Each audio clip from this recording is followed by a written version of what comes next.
رقص‌های جدید غزال نایت در دبی، اما چرا؟ غزال نایت چی رابطه‌ای با مهراج وفا دارد؟ و حقایق سفرهای بیشمار غزال نایت به کشور دبی.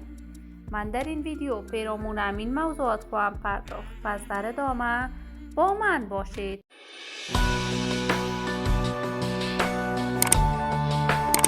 سلام، شما را خوش آمدید میگم به یکی دیگر از ویدیوهای جذاب کانال دنیا اینفو. برای حمایت از من علامت سابسکرایب را فشار دهید تا از ویدیوهای دیگر کانال من هم آگاه شوید. غزال نایت هنرمند خوش صدا نام شناخته شده در هنر موسیقی افغانستان که چهره وی نه تنها در میان فارسی زبانان مردم افغانستان بلکه سرتاسر جهان شهرت هنری خاص خود را دارد. غزال در یک خانواده هنری دیده و جهان گشوده، مادر و پدرش از جمله موفق‌ترین ژورنالیستان افغانستان هستند. غزال نایت از ولایت زیبای لغمان ولی بزرگ شده شهر زیبای کابل می باشد. غزال نایت نه تنها هنرمند خانواده‌اش است بلکه دو خواهر دیگرش هم آهنگ‌های ثبت و نشر کردند. غزال بعد از رفتنش به کشور کانادا و با سرودن آهنگ دوگانه با قیس الفت چهره خود را برای علاقمندانش نشان داد.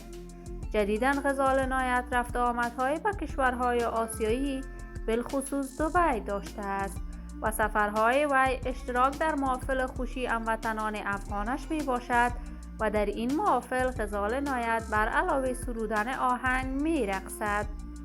جدیداً حقایق در صفحات مجازی نشر شده است که غزال نایت در رابطه با مهراج وفا قرار دارد و مهراج وفا درخواست سرودن آهنگ دوگانه از غزال نایت کرده است، ولی غزال نایت سرودن آهنگ دوگانه با مهراج وفا را رد کرده است. ولی من آرزوی موفقیت، سلامتی و کامیابی برای تمامی هنرمندان کشور خود دارم. دوستان نهایت عزیز، شما هم نظریاتتان را در بخش کامنت با من شریک بسازید. این ویدیو را با دوستداران و علاقمندان غزال نایت و مهراج وفا به اشتراک بگذارید. اگر تا هنوز دوست کانال من نشدید، پس برای حمایت از خواهرتان علامت سابسکرایب را فشار دهید، ویدیوهای من را لایک نموده و با دوستان خود به اشتراک بگذارید.